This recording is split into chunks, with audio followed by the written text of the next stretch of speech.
Hello everyone and welcome to episode 30 of the WCW 2000 save here on TEW9. At long last I am making this episode 30. It feels like it's been forever, and it kind of has been. So, the last time we spoke, it was episode 29.5. It was a discussion episode about what to do with the save. You guys voted pretty much unanimously almost to continue the save. Genuinely, the reactions to that post were amazing. 48 reactions, 88% of you picked to continue. The good news, and you may have seen my post about this when I announced the delay of the saves, was that thanks to @SnowJordan in one of the comments, he tipped me towards editing the MDB file. So the save game file, basically. And you can do that in Microsoft Access. It was a bit of a trial and error. I got there in the end. I had to sign up to a free trial of Microsoft 365 and all that business. But we got there in the end. I edited the file to the point where we have some things to talk about. We are no longer having to create a new save in the save. We are continuing at this point on. Now, broadcasting deals. You may notice we have some new deals. We have signed a deal with Turner Premier. So this is the flip side sort of thing. So we're on Time Warner Cable on Demand, who have medium coverage everywhere. We're on at prime time, and we get 5% of the revenue. We've agreed a deal with Turner Premier, who are also owned by Turner, but we weren't allowed to sign with them. We are now on a big deal across the United States, but at late night. And we are only on a year's contract, so we'll have to just keep renewing it or go somewhere else. But we get 25% of the revenue generated from the deal. We're also on Channel 5 now because we weren't able to sign any UK TV contracts for some reason. We're now on Channel 5 for our pay-per-views and for Nitro. We're getting 20% of the revenue for the pay-per-views and we're getting 20% of the revenue for the TV show. We're on at late night for both of those, but again, that should give us some money, provided we hit the minimum quality of 65. So, this means I can do this with that TV deal. It's gone. And you know what? I could get rid of this Australian pay-per-view deal as well, which I might actually do. Well, we're on small pay-per-view in Canada. On Eurosport commercial terrestrial. I might, while we're here, let's have a look at Australia. Let's have a look at Australia, Oceania. We're only going to either of these two cable pay-per-view providers. No one else is there. Internet subscription, cable pay-per-view. Now, when we could go on to 10, out of curiosity, they want 65. They'd give us 20%. Nah, we'll leave Australia for now. Australia's a big market for us, but we'll leave Australia for now because it's got big coverage. But yeah, that's our new lay of the land, essentially. I think that's my two notes I had in there. Yep. So, yeah, we've done that. We've managed to hopefully help the save. We're in a lot of money of debt, and that's not great. So, hopefully we can salvage something here. I have a Nitro to book. Somebody asked about doing 2 episodes of Nitro per episode. I'm just going to be completely honest. I mentioned this in the local global save that I've been off sick. Well, I actually left my last job because I injured myself and I've had a few months off to recover. I am now, for the most part, recovered and I've got a new job, which I start in a week or so. And it's going to reduce my time to record a little bit throughout the week. So I am going to stick to just doing Nitro going forward. If you guys want to see Worldwide, I could maybe book Worldwide. If you really, really wanted to see Worldwide as well. I can't imagine that you do, but if there's a big worldwide contingent out there, let me know, and I can do worldwide going forward at some point. But we're going to stick to one Nitro an episode. It allows me to get these episodes out faster. I can then just sort of get on with it.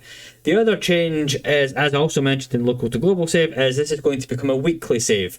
So rather than the Monday, Tuesday, Thursday, Friday upload schedule, it is just going to be Thursday, Friday. Thursday local to global, Friday for WCW. I'll probably put a post out about this at some point and update the profile and things like that. But anyway, enough waffling. I have about a half a Nitro booked, so I'm going to go let Auto Booker take care of Worldwide this week because I can't be bothered booking it right now. But again, if you guys do want to see Worldwide, we can make a concentrated effort to make a fun little B show. Let me know, okay? If you don't, that's absolutely fine. I usually just auto book it anyway. So that's my big dirty secret. I could just cancel Worldwide, to be honest. But hey, it's an extra show. It's on the same day. It's whatever. And yeah, I'm going to go book Nitro. So I'll see you guys at the Nitro event screen. That was bad English. See you at Nitro. And we are live for WCW Nitro. This is... I just bashed the microphone. I just want to say right now, right up front, I booked some of this show about 2 weeks ago. I booked some of it about a week ago, and I just filled in the gaps 5 minutes ago. This is not going to be my finest work, okay? Next week's will be better. Hopefully, a bit more concentrated. But we opened the show with Goldberg. And he opens the show to great pyro and fanfare and says that he is back. He says Sting was a tough opponent. The door is open for a rematch, but tonight Goldberg just wants to soak it all in. He's interrupted by Ric Flair, gloating about the sneak attack on DDP last night at the pay-per-view. He says Goldberg's impressive, but as the old saying goes, to be the man, you've got to beat the man, and Flair makes the challenge for tonight. Goldberg accepts, simply says, you're next. Goldberg underperformed, but still gets a 79, which is okay. Really, I mean, I've got no complaints. Afterwards, Booker T beats Chavo Guerrero with a scissors kick. The match is fine. It gets a 55. Nothing really more to the match. It's just more afterwards. Booker T, he says that now that his useless older brother is out of the picture once and for all, it's time to restart the revolution. There's been some ups, there's been some downs, but he's on a scouting mission and there's a few people who've caught his eye and he'll start making some offers soon enough. So Booker T is going to restart the revolution since everybody else left the company. And yeah, we'll see what we can put together. I think we'll try and find a few underused guys and put them in the group. Any suggestions? Let me know. We then have Dustin Rhodes comes down to the ring. This is a terrible segment. And he thanks the fans for all their support over the last 24 hours. Last night was a dream and he never wants to wake up. To hold this prestigious TV title means everything. And in the spirit of true competition, it's open night every night. So whoever wants some can come get some. He's interrupted by the Cat, who comes down to the ring and says he accepts on behalf of Cat Associates. And he sends in Chuck Palumbo. Cat Associates are still going. The match is pretty good though. It gets a 49. Dustin does defeat Chuck Palumbo to make the first defence of his TV title. Decent little match actually, considering Chuck was off his game. This is what we need to sort of use Cat Associates for, is these like low card affairs. And after the match, he's beat down by Palumbo. He beats Palumbo. Cat Associates then pounce and beat down the champ until Benoit and Kurt Hennig come down to the ring to make the save. So we'll set up something there. But Benoit's in action later on as well. But this just sets up a little something for probably a couple of weeks' time. We're then still backstage as Hawks, I can't speak today. Hacksaw and Norman Smiley are discussing how they came up just short at the pay-per-view for the tag titles, but it won't deter them from chasing future success around here. They're interrupted backstage by Berlin and Disco, who obviously stand behind the wall, as they talk trash to their opponents for tonight. Disco says now they're back together, it's time for some real tag teams to take WCW back to the top. And the match is fine considering Norman Smiley is working through an injury. He still drops a decent performance, but Berlin and Disco Inferno do defeat the fan favourites of Duggan and Smiley when Disco Inferno gets the win over Norman Smiley, who's obviously injured, so we can pretend that was all tied in. 44 is okay. And at 34, this is not good either, is Kimberly Page is backstage, because obviously she's our interviewer, and she goes into Canyon's dressing room to try and get a word, but the Harris brothers stop her at the door and say, not tonight, not tonight. We see Canyon laying despondent, upside down on the sofa, just muttering away to himself. He can't believe that he's lost his TV title. It's very sad. This stinks the joint out. And we're 57's pretty good actually. Chris Benoit defeats Johnny the Bull with a diving headbutt. Johnny the Bull dropped a 19, but Benoit's that good, he got a 64, and afterwards he speaks again. This is a very bad promo. I don't know what I'm doing today. He tells Kimberly he hopes DDP's doing okay and he hopes to see him back soon. Obviously there was earlier on to deal with, but he says once Goldberg is finished with Ric Flair tonight and they peel him off the mat, next week he can get into the ring and face Benoit, who'll get some payback for DDP. So we're going to set up Benoit versus Ric Flair for next week, because I forgot that Benoit was in that segment earlier. That's the truth. Oh god, this show sucks. Kimberly's backstage and she catches up with Kidman and Tori. She asks about his big win last night over Ray, and Tori interjects and tells Kimberly to stay away from her man. She answers on his behalf and says Kidman's on to bigger and better things, but tonight he's just here to watch tonight. This killed the crowd. Oh boy, we're killing this. The crowd is dead. Sting comes down for a promo and he says, well, he may not be the champion anymore, he is still the heart and soul of this company. There's been a lot of changes for WCW in the last few months, some good, some bad, like this, but the fans can be rest assured that the Stinger will always be there for them. He's then interrupted by Jimmy Hart, who tells Sting that he's in the past. He's not the future of the company anymore, the future is his client Lance Storm, and he challenges Sting to a match here right now. The match is very good. That's the good news. I guess it's 63. So Sting defeats Lance Storm. The hardcore title is not on the line with the Scorpion Deathlock. Nothing really super shocking there. That's brought us back a little bit. Oh, Jesus Christ. Oh, no.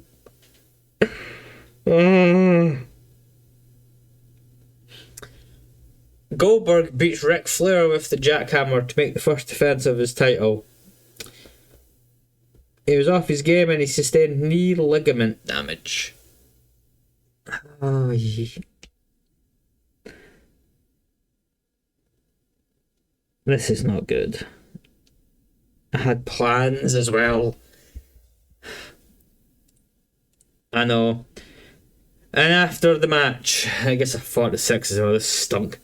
But after the main event, Bret Hart appears at the top of the stage and he congratulates Goldberg on winning the title last night in a successful defense tonight. However, he still hasn't forgotten about Starrcade 99. And he says as much as he hates to admit it, maybe Eric Bischoff was on to something with regards to law and order around here.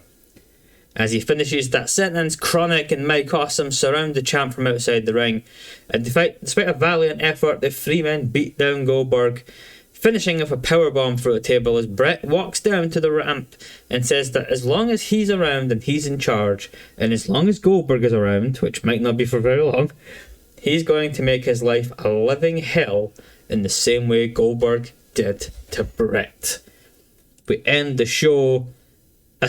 We somehow clawed a 68 out of this. I don't know how. This show was bad. Oh, thank God Goldberg's only out for 30 days. Oh my God. I thought this was going to be a year. I thought this was like an ACL level injury. 30 days is a godsend. And we made 480,000 on the show. And we've gone up in popularity. So despite the fact that show was terrible, we've actually done good somehow. That's a happy ending to this episode. And this wasn't my finest work. I apologise. I know I mentioned that I had some writer's block for the save and my motivation was a little bit low, but I think it's back now. And now that I'm a bit more back in the saddle, I'm hoping that I can get things moving. The wall sells like crap. Thanks, Benoit. The wall. Everybody hits the wall. Pay-per-view overuse. I know. I need to sort those out. Java Girl's got no charisma, thanks. And we did decent on the TV viewers as well. Actually, how many did we get in the UK? Channel 5, 176,000 viewers. That's pretty good. And WWF has risen up to Titanic size. So that's our competition, everybody. They are kicking our ass. Hard. We stink. We're awful. We're a terrible wrestling company. I mean, the broadcast revenue is looking pretty good. The pay-per-view revenue, I mean, we've ran the pay-per-view now. What is our pay-per-view? What are we doing TV-wise? So we're on terrestrial. It's in Japan. It's just Japan. I think we need to find a Japanese TV deal, to be honest.